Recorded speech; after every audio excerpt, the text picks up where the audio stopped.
प्रिय विद्यार्थियों, पूर्व के व्याख्यानों में अपन ने परिवर्धन जैविकी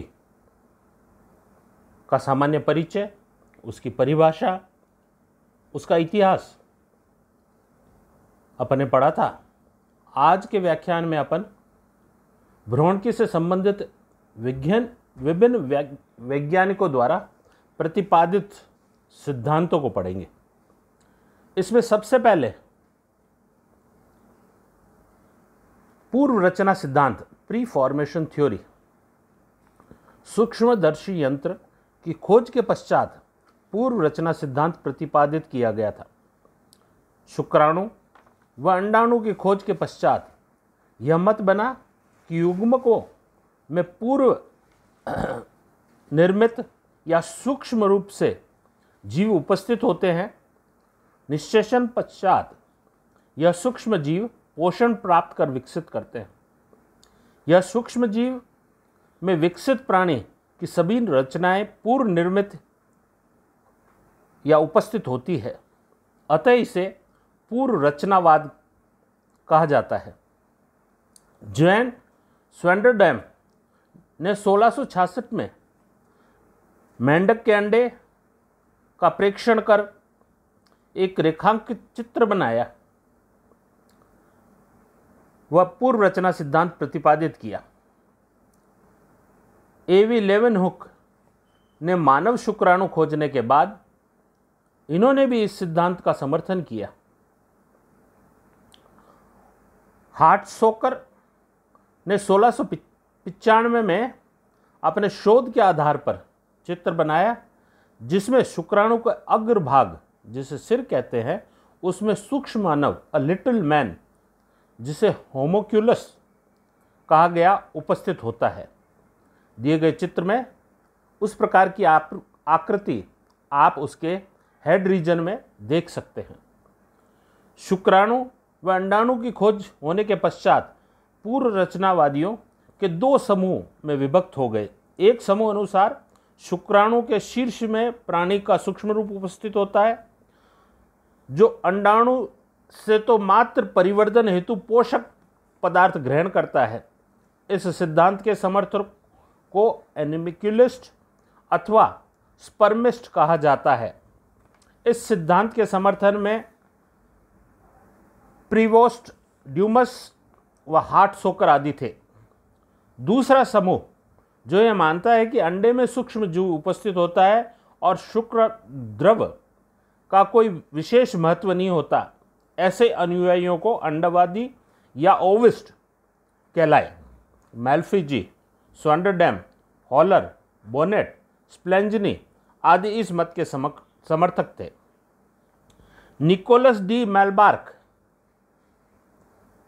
स्वैंडरडैम, बोनेट ने संकोचन सिद्धांत, एनकैसमेंट थ्योरी प्रतिपादित की, जिसके अनुसार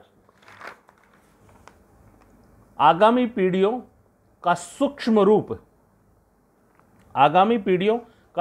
रूप स्थित होता है और इस सूक्ष्म जीव में इससे भी अगली पीढ़ी का सूक्ष्म जीव पूर्व निर्मित होता है।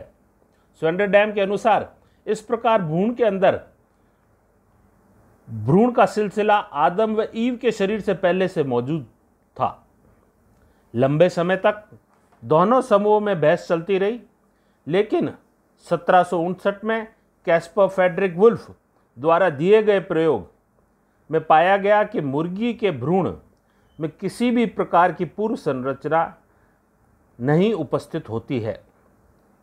अंततः ऑस्कर हर्टविंग व फॉल ने इसे पूर्ण विराम दिया और बताया कि भ्रूण परिवर्धन के दौरान शुक्राणु व अंडाणु के संलयन के दौरान दोनों के केंद्रकों का संलग्न होता है, जिसे अपन एम्फीमिक्सिस कहते हैं।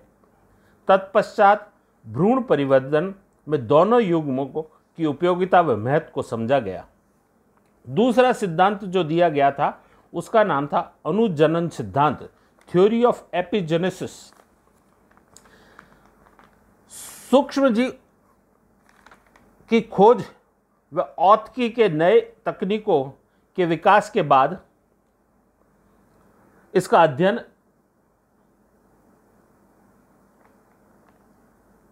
इसका अध्ययन संभव हुआ और ज्ञात हुआ कि इसमें तथाकथित लघु रूप नहीं पाया जाता।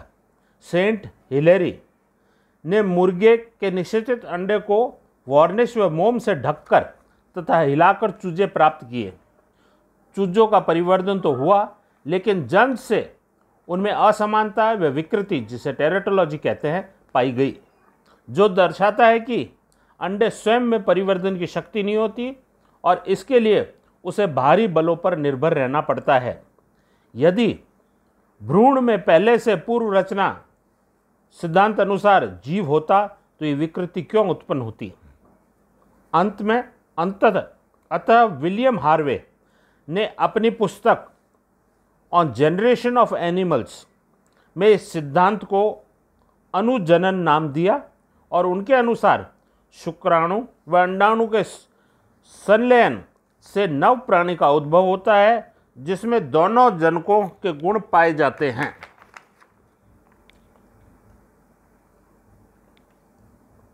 गैब्रिलियो फिलोपिनो द्वारा अंडवाहिनी की खोज,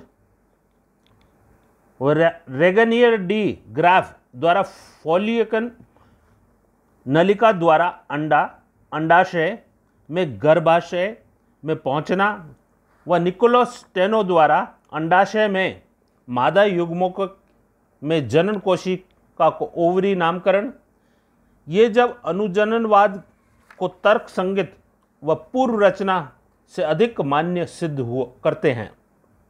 वुल्फ द्वारा चूजे की ट्यूबुलर आंत का उद्भव परिवर्धन के शुरुआती अवस्था में भ्रूण के मुड़ी हुई चपटी स्तर द्वारा होता है, अर्थात जो अर्ली स्टेज का भ्रूण होता है उसकी अग्रभाग में जो फोल्डिंग पाई जाती है और फ्लैट लेयर, उस द्वारा ये ट्यूबुलर इंटेस्टाइन का निर्माण होता है।